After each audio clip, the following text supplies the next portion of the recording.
बगैँचा यस्तो हुँदैछ। घिरौँला अस्ति भर्खर रोपेको यस्तो हुँदैछ। यहाँ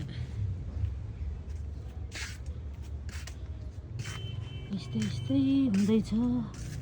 तर यो फुल त मरेछ नि, पानी नभएर हो कि राम्रो पो फुल्दैछ, मरेछ थुक्क। के भएर मरेछ हौ, मरेछ। अनि यहाँ कुबिन्डो फलिरहेछ।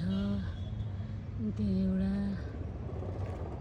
कुबिन्डो हो कि के हो भनेर थाहा भएन अस्ति। अनि यहाँ चाहिँ हाम्रो सुनामदेखि ल्याएर रोपेको बिरुवा काँक्रा भन्न मिल्दैन चाहिँ सानो थियो, अहिले बढेर चाहिँ यहाँनिर यस्तो थियो सानो बच्चामै।